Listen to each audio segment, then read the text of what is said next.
اللهم صل على محمد وعلى آل محمد كما صليت على إبراهيم وعلى آل إبراهيم إنك حميد مجيد. اللهم بارك على محمد وعلى آل محمد كما باركت على إبراهيم وعلى آل إبراهيم إنك حميد مجيد. اللهم انفعنا بما علمتنا وعلمنا ما ينفعنا وزدنا علما. أعوذ بالله السميع العليم من الشيطان الرجيم من همزه ونفخه ونفسه. بسم الله الرحمن الرحيم. إنما المؤمنون إخوة فأصلحوا بين أخويكم واتقوا الله لعلكم ترحمون. وقال الله سبحانه وتعالى في مقام آخر: لتجدن أشد الناس عداوة للذين آمنوا اليهود والذين أشركوا.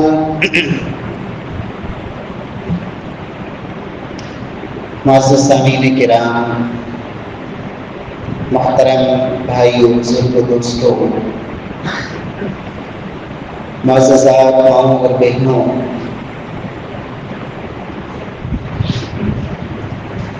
ارض فلسطین شام کا وہ حصہ ہے کہ جس کے بارے میں رسول معظم صلی اللہ علیہ وسلم کی کئی احادیث موجود ہیں، اور یہ وہ زمین کا ٹکڑا ہے کہ جہاں اللہ رب العزت نے کئی انبیاء کرام کو مبعوث فرمایا. بہت سارے انبیاء کرام نے باقاعدہ وہاں ہجرت کی. سیدنا ابراہیم علیہ السلام، سیدنا اسحاق اور دیگر انبیاء کرام نے باقاعدہ اس علاقے کی طرف ہجرت کی. جناب موسیٰ علیہ السلام آخری وقت بھی اللہ رب العزت سے ارض مقدسہ میں اور بیت المقدس کے قریب موت کی اللہ سے تمنا کرتے ہیں. جناب عیسیٰ علیہ السلام کو اللہ رب العزت نے آسمانوں پہ اٹھایا. دوبارہ دنیا میں عیسیٰ علیہ السلام کا جب نزول ہوگا تو اسی زمین پہ ہوگا. رسول اللہ صلی اللہ علیہ وسلم جو رب کائنات کے آخری پیغمبر رسول اللہ صلی اللہ علیہ وسلم کو اللہ رب العزت نے جو زندگی کا سب سے عظیم معجزہ اللہ نے عطا فرمایا، اسراء اور معراج، اس معراج کا آغاز بھی رب کائنات نے یہیں سے کروایا. سبحان الذی اسری بعبدہ لیلا من المسجد الحرام الى المسجد الاقصى، کہ وہ بابرکت ذات، پاک ہے وہ ذات کہ جس نے اپنے بندے کو معراج کروائی، سیر کروائی مسجد حرام سے مسجد اقصی تک، لیلاً، رات کے ایک حصے میں. رسول اللہ صلی اللہ علیہ وسلم بیت اللہ سے بیت المقدس اور پھر بیت المقدس سے آپ کا سفر آسمانوں کا شروع ہوا. رسول اللہ صلی اللہ علیہ وسلم 16 یا 17 مہینے مدینہ منورہ آمد کے بعد آپ صلی اللہ علیہ وسلم صحابہ کرام کے ساتھ باجماعت نماز اسی کی طرف منہ کر کے پڑھتے رہے۔ مسلمانوں کا یہ قبلہ اول ہے۔ رسول اللہ صلی اللہ علیہ وسلم، سیدنا ابو بکر، عمر، عثمان، دیگر کئی صحابہ کرام جو السابقون الاولون میں سے ہیں، اللہ رب العزت نے ان کی زندگی کا ایک حصہ ایسا رکھا کہ جس میں آپ کی نمازوں کا رخ قبلہ اول بیت المقدس کی طرف تھا۔ پیارے بھائیوں، روئے زمین پر یہ واحد مسجد ہے، مسجد اقصی، کہ جہاں رب کائنات نے اتنا بڑا اجتماع کروایا کہ رسول اللہ صلی اللہ علیہ وسلم جب معراج کے لیے روانہ ہو رہے تھے، تمام انبیاء کرام کو رب کائنات نے وہاں جمع فرمایا، اور وہاں رسول اللہ صلی اللہ علیہ وسلم نے جب نماز کا وقت ہوا، صحیح مسلم کی روایت ہے، آپ فرماتے ہیں فحانت الصلاۃ فاممتهم، جب نماز کا وقت ہوا تو تمام انبیاء کرام کی امامت میں محمد مصطفیٰ صلی اللہ علیہ وسلم نے کروائی۔ پیارے بھائیوں، روئے زمین پہ صرف 3 جگہ ایسی ہیں کہ جہاں ثواب کی نیت سے سفر کیا جا سکتا ہے، باقاعدہ اہتمام سے انسان سفر کرے اور اللہ سے اپنے اس سفر پر ثواب کی اور اجر کی امید رکھے۔ لا تشد الرحال الا الى 3 مساجد، فرمایا لوگوں صرف 3 جگہ ایسی ہیں کہ جس کی طرف رخت سفر باندھا جائے، اجر و ثواب کی نیت سے باقاعدہ وہاں سفر کیا جائے۔ فرمایا پہلے نمبر پر المسجد الحرام، بیت اللہ، مسجد حرام مکہ معظمہ میں، اس کی طرف اجر کی نیت سے، ثواب کی نیت سے باقاعدہ سفر کرنا۔ اور دوسری جگہ فرمایا وہ مسجد رسول اللہ صلی اللہ علیہ وسلم، اللہ کے نبی جناب محمد مصطفیٰ صلی اللہ علیہ وسلم کی مسجد، مسجد نبوی، اس کی طرف اجر و ثواب کی نیت سے سفر کرنا، باقاعدہ اہتمام سے سفر کر کے جانا۔ اور فرمایا تیسری جگہ المسجد الاقصی، فرمایا لوگوں روئے زمین پر تیسری وہ جگہ کہ جس کی طرف اجر کی نیت سے، ثواب کی نیت سے باقاعدہ سفر کیا جا سکتا ہے، فرمایا وہ مسجد اقصی ہے۔ اس کے علاوہ روئے زمین پہ کوئی ایسی جگہ نہیں، نہ کوئی قبر، نہ کوئی میزار، نہ کوئی شہر، نہ کوئی وطن اور نہ کوئی علاقہ کہ جس کی طرف سفر کرنے کے لیے انسان اللہ سے ثواب کی امید باندھے اور اس نیت سے اور اجر سے انسان وہاں سفر کرے۔ اس سے اللہ کے نبی صلی اللہ علیہ وسلم نے باقاعدہ منع فرمایا۔ پیارے بھائیوں، مسجد اقصی میں نماز، اس کی فضیلت رسول اللہ صلی اللہ علیہ وسلم کی حدیث سے معلوم ہوتی ہے کہ بیت اللہ جس میں ایک نماز عام مساجد کے مقابلے میں فرمایا 1,00,000 نماز سے زیادہ اجر و ثواب کا باعث ہے، اور مسجد نبوی میں ایک نماز عام مساجد میں 1000 نماز پڑھنے سے بھی زیادہ اجر و ثواب رکھتی ہے۔ اور تیسرے نمبر پر نبی کائنات صلی اللہ علیہ وسلم کی حدیث سے معلوم ہوتا ہے کہ کسی عام مساجد میں آپ 250 نمازیں پڑھیں اور بیت المقدس میں اللہ آپ کو 1 نماز پڑھا دے،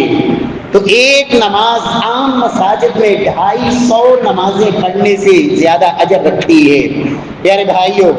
یہ وہ مسجد ہے۔ جناب سلیمان علیہ السلام نے اللہ سے دعا کی تھی، اور اس بات کی خبر جناب محمد الرسول اللہ صلی اللہ علیہ وسلم نے اپنی امت کو دی کہ جناب سلیمان علیہ السلام نے اللہ سے یہ دعا کی تھی کہ اے پروردگار، جو کوئی شخص بھی اس مسجد کی طرف اس نیت سے آئے کہ میں وہاں جا کے نماز پڑھوں گا، اللہ پھر وہ اس میں نماز پڑھ دے، اے اللہ اس کو گناہوں سے ایسے صاف کر دینا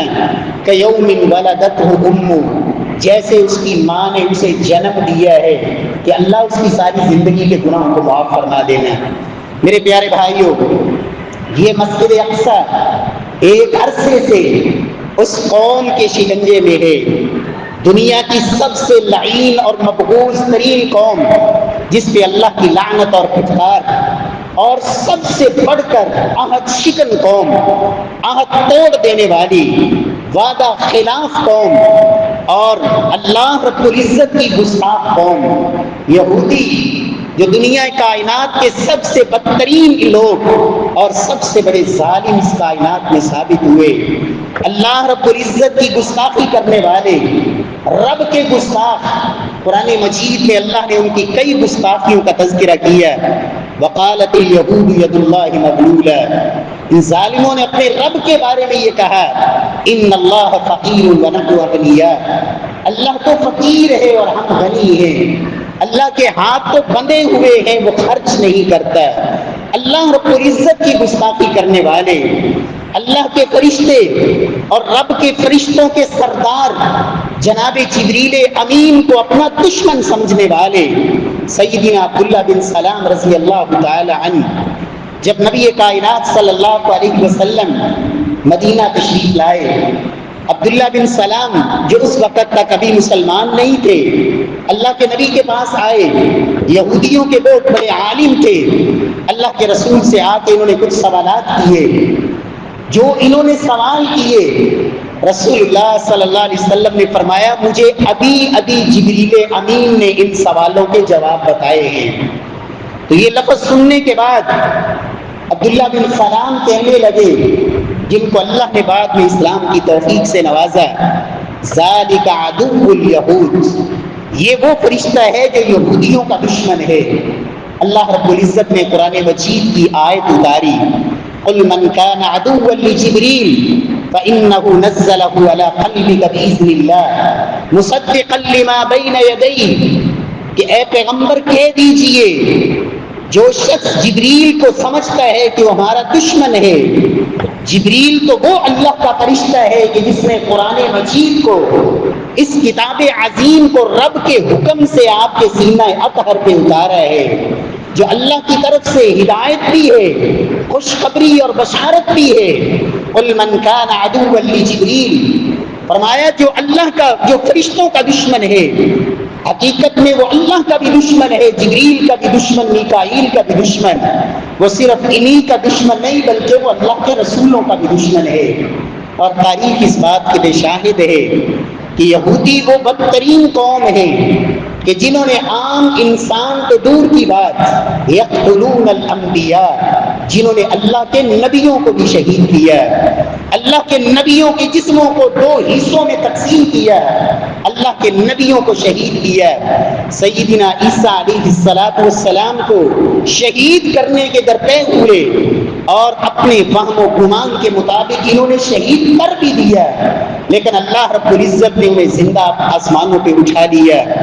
گویا کہ یہ لوگ اللہ کے بھی گستاخ، اللہ کے فرشتوں کے بھی گستاخ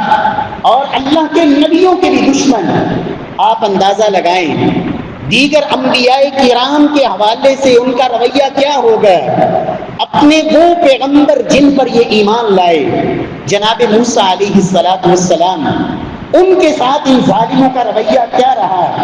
موسیٰ علیہ السلام وہ جلیل القدر پیغمبر جن کی دعاؤں سے رب کائنات نے ان کو من سلوہ عطا کیا، ان کو محنت نہیں کرنا پڑتی، گھروں میں بیٹھے کھانا سامنے کر آتا ہے۔ اللہ نے ان کی دعاؤں سے دسترخوان ان کے لیے نازل کیے اور آسمانوں کے بادلوں کا ان کو سایہ عطا کیا، جن کی دعاؤں سے اللہ نے ان کے لیے چشمے جاری کیے۔ فرعون جیسے ظالم اور جابر سے اللہ نے جناب موسیٰ علیہ السلام کے ذریعے ان کو نجات اللہ نے دلوائی۔ جب موسیٰ علیہ السلام نے اس قوم سے کہا اللہ پر ایمان لاؤ، کہنے لگے لن نؤمن حتی نری اللہ جہرا، موسیٰ ہم اللہ پہ ایمان نہیں لائیں گے جب تک رب کو اپنی آنکھوں کے سامنے نہ دیکھ لیں۔ موسیٰ علیہ السلام سے اس طرح کے مطالبے، اللہ نے کہا ارض مقدس کی طرف بڑھو، اس میں داخل ہو جاؤ۔ موسیٰ علیہ السلام نے جب اس قوم کو جہاد کا کہا، کہنے لگے اذهب انت وربك فقاتلا، موسیٰ تو اور تیرا رب جا کے لڑو، ہم لڑنے والے نہیں ہیں۔ اِنَّا هَاهُنَا قَاعِدُونَ۔ موسیٰ علیہ السلام ان کی دعاؤں سے رب کائنات نے جب انہیں نجات دی، ان کے لیے اللہ نے سامنے سمندر میں اللہ نے راستے بنائے اور اللہ نے انہیں پار گزارا۔ فرعونیوں کو رب نے ان کی آنکھوں کے سامنے غرق کیا، لیکن ان کی حالت کیا؟ ادھر پار جاتے ہی موسیٰ علیہ السلام سے کیا کہتے ہیں؟ اجعل لنا الہا کما لہم آلہہ۔ موسیٰ، کچھ لوگوں کو ہم نے دیکھا ہے کہ وہ سامنے خدا رکھ کے اس کو پوجتے ہیں، ہمیں بھی وہ خدا نہیں چاہیے، وہ رب نہیں چاہیے جو نظر نہیں آتا، ہمیں بھی ایسا خدا دے جس کو سامنے رکھ کے ہم بھی اس کی پوجا کریں، ہمیں بھی ایسا الہ چاہیے۔ موسیٰ علیہ السلام جب رب کی ملاقات کے لیے طور پہاڑ پہ گئے، وَإِذْ وَاعَدْنَا مُوسَىٰ 40 لَيْلَةً، پیچھے سے ان ظالموں نے کیا کیا؟ ایک بچڑے کو اپنا خدا بنا کے بچڑے کی پوجا شروع کر دی۔ میرے پیارے بھائیوں، گویا کہ سیدنا موسیٰ علیہ السلام کے بھی یہ گستاخ، اپنے اس پیغمبر کے ساتھ بھی ان کا رویہ، اللہ نے کہا سجدہ کرتے ہوئے داخل ہو جاؤ، انہوں نے الٹے اپنے جسموں کو چوتنوں کے بل گھسیٹتے ہوئے، اللہ نے کہا قولوا حطہ، اے اللہ ہمیں معاف کر دے، حطہ کا لفظ بولو، انہوں نے کہا حبۃ فی شعرہ، کہ ہمیں تو گندم اور جو چاہیے۔ میرے پیارے بھائیوں، ایسے ظالم اور پھر جناب محمد الرسول اللہ صلی اللہ علیہ وسلم کے بھی یہ گستاخ، اور آپ کے ساتھ ان کی دشمنی اور کس طرح کی عداوت، حالانکہ اللہ کے قرآن نے کہا یعرفونہ کما یعرفون ابناءہم، اس پیغمبر کو اس طرح پہچانتے ہیں کہ اللہ کا سچا نبی ہے، جس طرح اپنے بچوں کو پہچانتے ہیں، اپنے بیٹوں کو جس طرح پہچانتے ہیں، اس طرح اللہ کے نبی کی علامات اور آپ کی وہ نشانیاں جو اللہ نے تورات انجیل میں بیان کر رکھی تھی، اور ان کو یہ جانتے تھے، اس طرح پہچاننے کے باوجود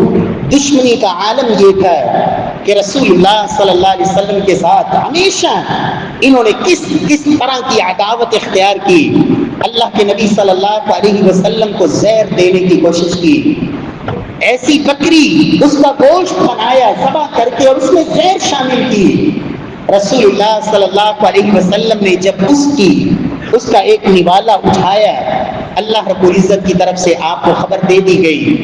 لیکن اس زہر کی وجہ سے رسول اللہ صلی اللہ علیہ وسلم کے حلق کے اندر باقاعدہ وہ نشان، اور آپ زندگی بھر اللہ کے رسول فرماتے ہیں مجھے اس زہر کا اثر رہا اور اس کی تکلیف رہی،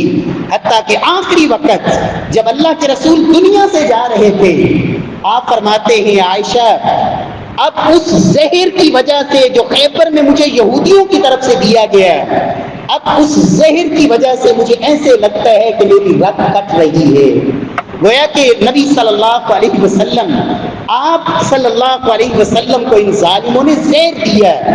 اور پھر اللہ کے رسول کو شہید کرنے کے اس طرح کے منصوبے کہ آپ کو بلا کے دیوار کے ساتھ بچھا کر اوپر سے بہت بڑا بھاری بھرکم پتھر گرا کر آپ کو شہید کرنے کی سازشیں، نبی صلی اللہ علیہ وسلم پر جادو کیا، اور اللہ کے نبی صلی اللہ علیہ وسلم پر ایسا سخت ترین جادو، لبید بن عاصم یہودی،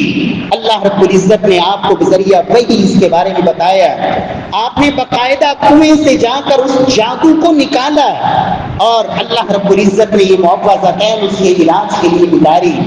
یہی بس نہیں، ان ظالموں نے سازشوں کے جال بنے، اللہ کے رسول صلی اللہ علیہ وسلم کے ساتھ معاہدوں کے باوجود مدینہ میں رہتے ہوئے ان کی سازشیں مسلمانوں کے خلاف، مشرکوں کے حمایتی اور مشرکوں کے ساتھ مل کر ان کو مسلمانوں کے اوپر اور مدینے پر حملے کی دعوتیں، حتیٰ کہ جب ایک وقت ایسا آیا مختلف گروہوں نے جب مدینے کا محاصرہ کیا، باہر سے کتنے لشکر محاصرہ کیے ہوئے ہیں اور اندر سے یہ آستین کے سانپ، ان ظالموں نے اس وقت بھی مسلمانوں کو نقصان پہنچانے کی کوشش کی۔ آخر محمد مصطفیٰ صلی اللہ علیہ وسلم نے ان کا وہ علاج کیا جو آج بھی امت مسلمہ کو ان کا علاج کرنے کی ضرورت ہے۔ اللہ کے نبی صلی اللہ علیہ وسلم نے پھر ان کے گھروں کو آگ لگائی، ان کے باغوں کو آگ لگائی، اور ان کی عورتیں اور ان کے بچوں کو لونڈیاں اور غلام بنایا، ان کے جوانوں کی گردنیں اڑائیں، اور مدینے سے یہودیوں کے قبائل کو پھر جو باقی بچے تھے ان کو جلا وطن کیا۔ میرے پیارے بھائیوں، پھر ان پر ٹیکس مسلط کیے، جزیہ لاگو کیا کہ کماتے یہ تھے، محنت یہ کرتے تھے، خون پسینہ ان کا بہتا تھا، لیکن وہ ٹیکس مدینے میں کھجوروں کی شکل میں آتا تھا۔ میرے پیارے بھائیوں، امت مسلمہ کو آج بھی اسی جرأت کی ضرورت ہے، اس لیے کہ جن کی فطرت میں یہ بات ہو کہ کبھی وہ عہد وعدے پہ قائم رہنے والے نہ ہوں، جنہوں نے رب کے ساتھ کیے ہوئے وعدوں کو توڑا، اللہ کے نبیوں کے ساتھ عہد شکنیاں کی، وہ عام لوگوں کے ساتھ عہد معاہدے کی کیا حیثیت رکھتے ہیں۔ اور میرا ایمان اور یقین ہے، ہر مسلمان کا یہ یقین ہونا چاہیے کہ وہ وقت آئے گا جب اللہ مسلمانوں کو یہ جرأت دے گا، مسلمانوں میں ایسے مومن ایمان والے اللہ پیدا کرے گا جو واقعی ان کے ساتھ اعلان جہاد کریں گے اور پھر ان کی گردنیں اڑائیں گے، پھر رب کی طرف سے نصرت اس انداز میں آئے گی۔ اللہ کے نبی نے بھی بشارت دی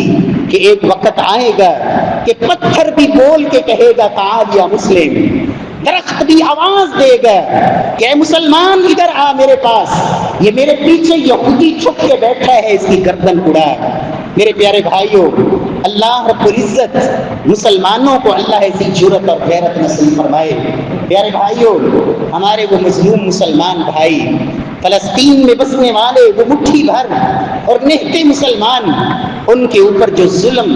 اور اس طرح کی جو داستانیں رقم کی گئی، تاریخ انسانیت میں ایسی مثالیں نہیں ملتی۔ اللہ کے نبی کی تعلیم کیا ہے، محمد مصطفیٰ صلی اللہ علیہ وسلم کا اسوہ کیا ہے؟ فرمایا جنگ کے دوران میدان جنگ میں مشرکوں کی طرف سے اگر عورت بھی ہے اس کو قتل نہ کیا جائے، اس کو ان کے بچوں کو قتل نہ کیا جائے۔ فرمایا جو صرف لڑنے والے ہیں صرف ان کا مقابلہ کیا جائے۔ اور اللہ کے نبی کی تعلیم یہ ہے، انسان تو دور کی بات، آپ نے تو جانوروں پر بھی ظلم کو حرام قرار دیا ہے۔ لوگوں جانور پہ بھی ظلم نہ کرو۔ اللہ کے نبی کا اسوہ یہ ہے، مسلمان کو سبق یہ دیا، اذا قتلتم فاحسنوا القتل واذا ذبحتم فاحسنوا الذبح۔ پیارے بھائیوں، یاد رکھیں، اس بات کا ہمارا ایمان ہے کہ دنیا کے اندر جو بھی ظلم ہوتا ہے میرا رب اس ظالم کے ظلم سے غافل نہیں ہے۔ وَلَا تَحْسَبَنَّ اللَّهَ غَافِلًا عَمَّا يَعْمَلُ الظَّالِمُونَ۔ اللہ نے قرآن میں کہا، لوگو لا تحسبن اللہ غافلا، کبھی بھی یہ گمان مت کرنا کہ اللہ ظالموں کے ظلم سے غافل ہے۔ انما یؤخرہم، اللہ تو بس اوقات مہلت دیتے ہیں، کب تک؟ یہ رب کی مرضی ہے، اس کے علم میں ہے۔ انما یؤخرہم لیوم تشخص فیہ الابصار مہطعین مقنعی رؤوسہم لا یرتد الیہم طرفہم وافئدتہم ہواء۔ اور اللہ کے نبی صلی اللہ علیہ وسلم نے فرمایا، ان اللہ لیملی الظالم، بس اوقات اللہ ظالم کو مہلت دیتے ہیں، حتی اذا اخذہ لم یفلتہ، پھر جب رب کی گرفت اور پکڑ آتی ہے تو پھر اچانک اللہ پکڑتے ہیں، پھر مہلت کا کوئی موقع نہیں ہوتا۔ پھر اللہ کے رسول نے قرآن کی آیات پڑھی، وَكَذَلِكَ أَخْذُ رَبِّكَ إِذَا أَخَذَ الْقُرَىٰ وَهِيَ ظَالِمَةٌ إِنَّ أَخْذَهُ عَلِيمٌ شَدِيدٌ۔ اللہ کی پکڑ اسی طرح آتی ہے کہ جب ایک بستی نے ظلم کیا، پھر رب کی طرف سے گرفت اور پکڑ آئی اور اچانک آئی۔ فرمایا پھر اللہ کی طرف سے گرفت اور عذاب ایسی سخت ہوا کرتا ہے۔ پیارے بھائیوں، اللہ رب العزت نے ظلم کو حرام کیا ہے۔ لوگوں کائنات کے اندر ظلم مت کرو،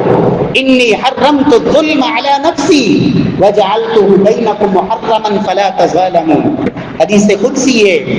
اللہ فرماتے ہیں لوگوں میں نے اپنے اوپر بھی ظلم کو حرام کیا ہے،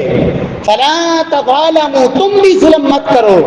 اس لیے کہ الظلم ظلمات یوم القیامہ، دنیا کے اندر یہ ظلم کیا گیا، قیامت والے دن اندھیرے ہی اندھیرے ہوں گے، تاریکیاں ہی تاریکیاں ہوں گی۔ اور اللہ کے رسول صلی اللہ علیہ وسلم نے فرض کیا ہے کہ مظلوم کی مدد کی جائے۔ میرے پیارے بھائیوں، مظلوم کی مدد کرنا یہ فرض اور لازم ہے۔ اللہ کے رسول صلی اللہ علیہ وسلم فرماتے ہیں، صحابہ کرام بیان کرتے ہیں، اللہ کے نبی صلی اللہ علیہ وسلم نے ہمیں 7 باتوں کا حکم دیا اور 7 کاموں سے منع کیا۔ جن باتوں کا اللہ کے نبی نے آرڈر دیا ان میں ایک تھا نصر المظلوم، لوگوں مظلوم کی مدد کرنا، مظلوم کو کبھی بھی یارو مددگار مت چھوڑنا۔ اللہ کے رسول صلی اللہ علیہ وسلم نے فرمایا تھا، انصر اخاک ظالما او مظلوما، اور اے مسلمان اپنے بھائی کی مدد کر، وہ مظلوم ہے پھر بھی مدد کر، وہ ظالم ہے پھر بھی مدد کر۔ صحابہ کرام نے کہا یا رسول اللہ صلی اللہ علیہ وسلم، مظلوم کی مدد تو سمجھ آتی ہے، ظالم کی مدد کیا ہے؟ فرمایا ظالم کو ظلم سے روکنا یہ بھی اس کی مدد ہے، اور مظلوم کی مدد کرنا، اور پھر طاقت بھی ہو پھر بھی مدد نہ کرے۔ اللہ کے رسول صلی اللہ علیہ وسلم نے فرمایا، قبر میں ایک شخص کو 100 کوڑے مارنے کا حکم دیا گیا۔ فرمایا وہ اللہ سے التجائیں کرنے لگا، 99 کوڑے معاف کر دیے گئے، 1 کوڑا لگانے کا حکم دیا گیا۔ فرمایا جب اس کو قبر میں 1 کوڑا لگا،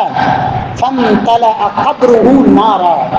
وہ 1 کوڑا اتنا زبردست اور سخت تھا کہ پوری قبر آگ سے بھر گئی۔ اس نے پوچھا لِمَ جَلَدْتُمُونِي، میرا جرم تو بتاؤ، کیوں اتنا سخت میرے اوپر کوڑا برسایا گیا کہ میری قبر آگ سے بھر گئی؟ اسے جواب دیا گیا، صلیت صلاۃ بغیر طہور ومررت علی مظلوم فلم تنصرہ، 2 جرم ہے تیرے، ایک تو نے نماز بغیر وضو کے پڑھی، اور دوسرا تو ایک مظلوم کے پاس سے تیرا گزر ہوا ہے، دیکھا تو نے مظلوم کو کہ اس کے اوپر ظلم ہو رہا تھا، طاقت بھی تھی، مدد کر سکتا تھا، اس مظلوم کو ظلم سے نجات دلانے کی پاور تھی، فلم تنصرہ، تو نے مدد نہیں کی، یہ تیرا جرم ہے، جس جرم کی یہ سزا ہے کہ رب کائنات کی طرف سے تجھے قبر کے اندر آگ کا کوڑا تیرے اوپر برسایا گیا۔ میرے پیارے بھائیوں، اللہ رب العزت مظلوم کی مدد کرتے ہیں اور مظلوم کی پکار کو سنتے ہیں، اور اللہ اس سے جواب دیتے ہیں۔ اللہ کے رسول صلی اللہ علیہ وسلم نے فرمایا، اتق دعوت المظلوم فإنه ليس بينها وبين الله حجاب، لوگوں مظلوم کی بددعا اور پکار سے بچنا، مظلوم کی بددعا سے اپنے آپ کو بچانا،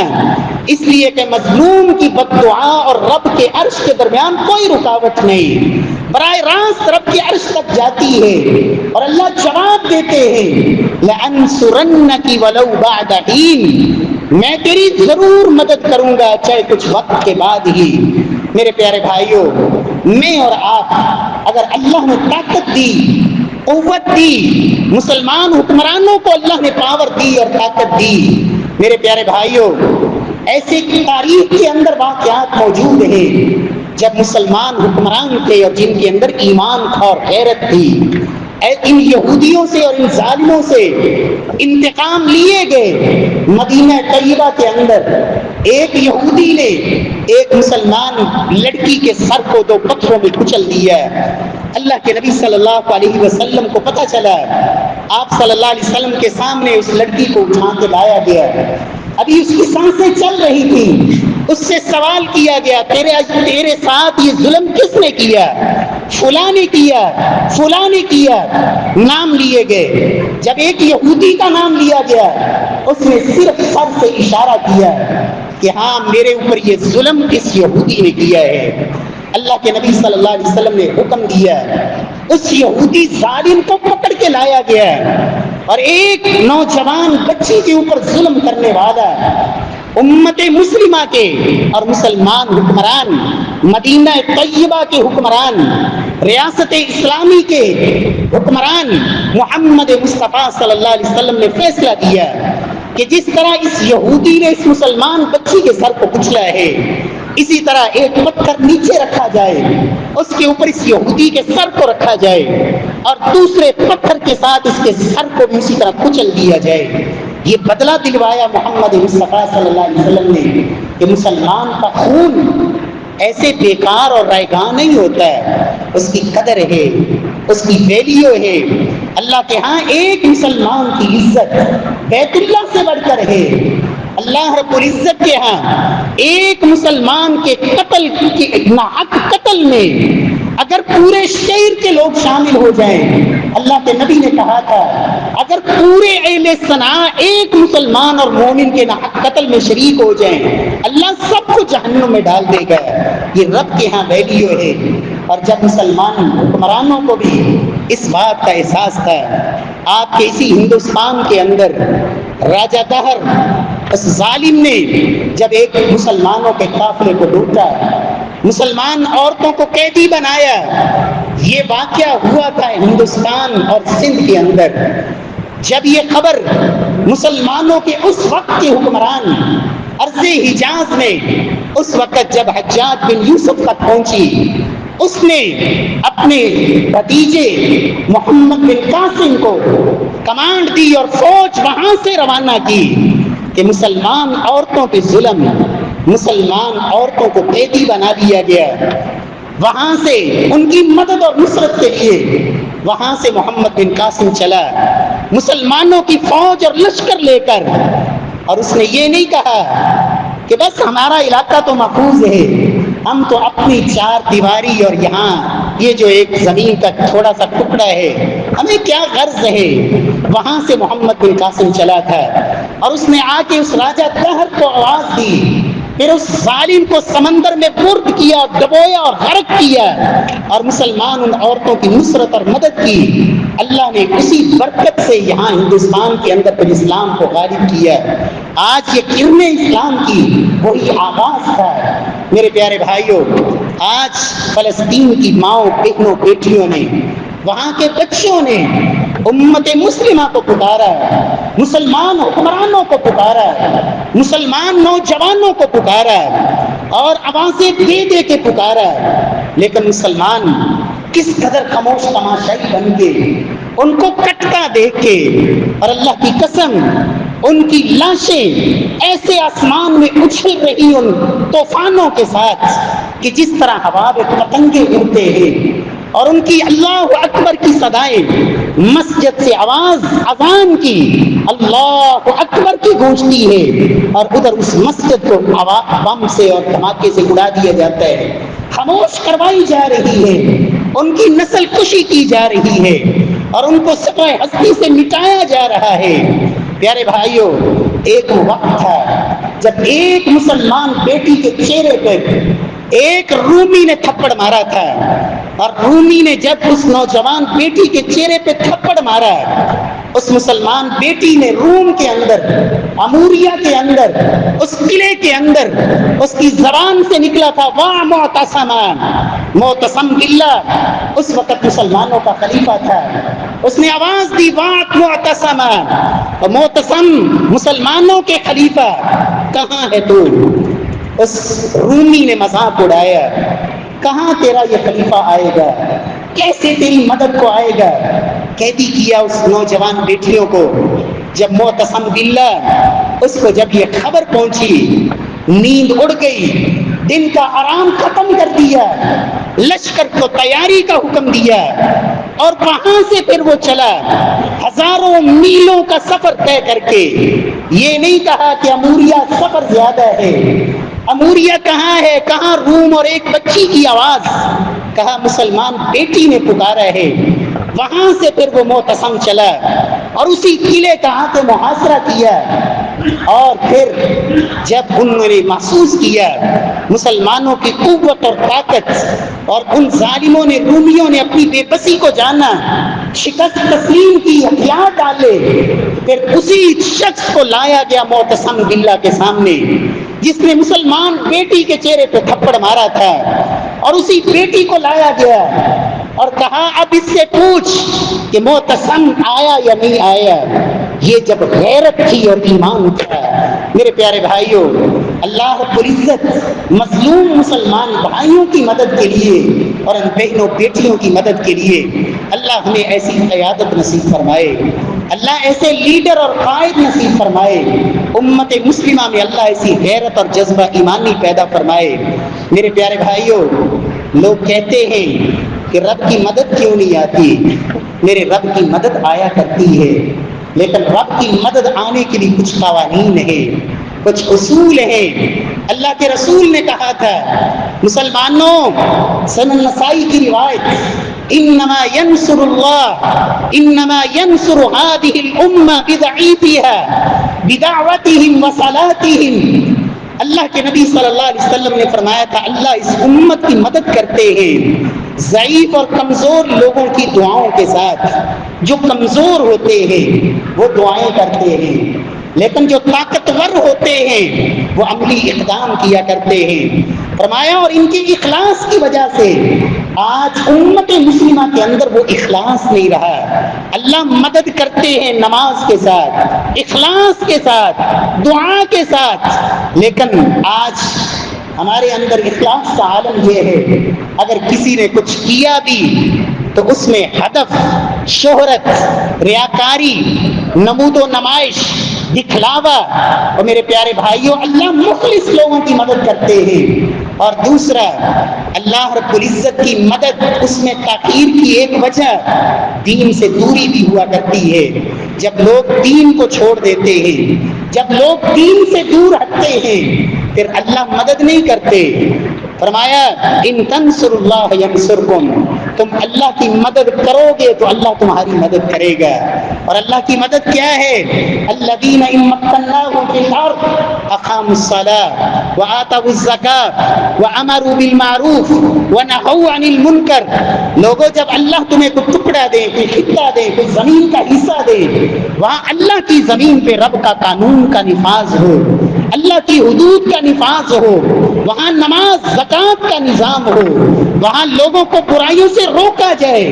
برائیوں کی تشہیر نہ کی جائے، برائی کرنے والے کی حوصلہ افزائی نہ کی جائے، بلکہ برائی کو روکا جائے۔ اگر اللہ نے طاقت دی ہے، ذمہ داری اور عہدہ دیا ہے، پھر ہاتھ سے برائی کو روکو،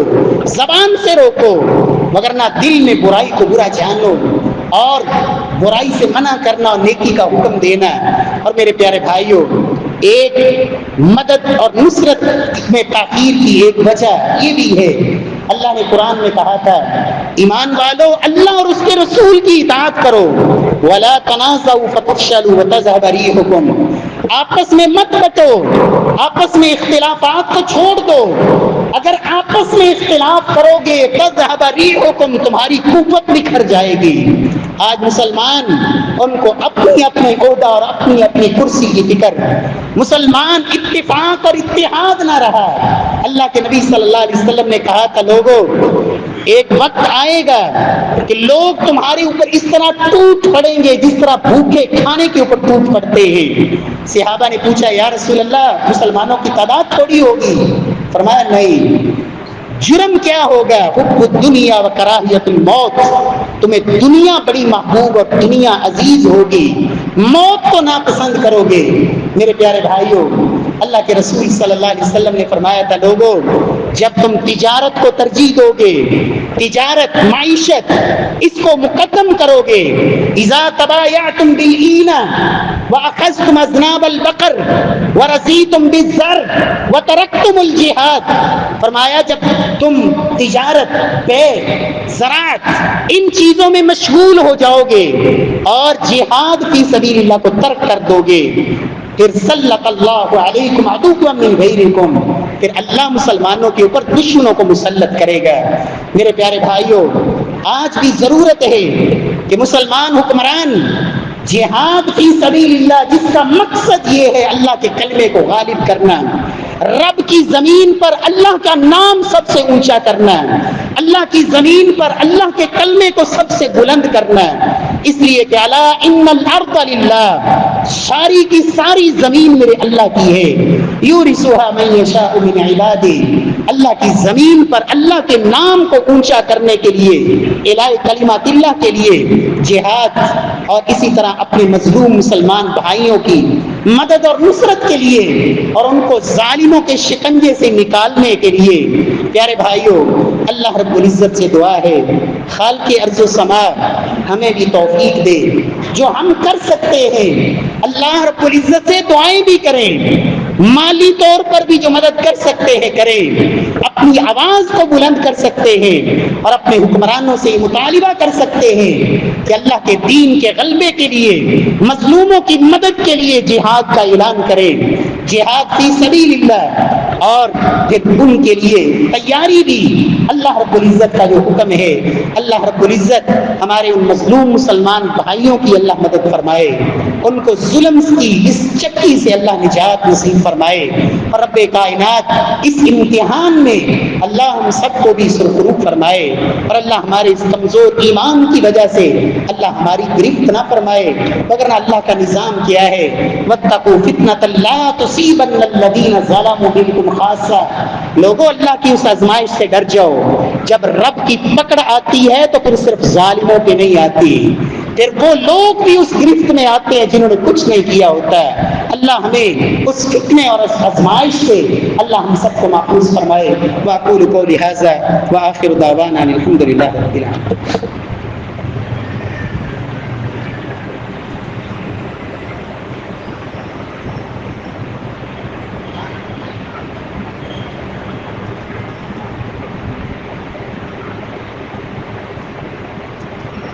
ان الحمد للہ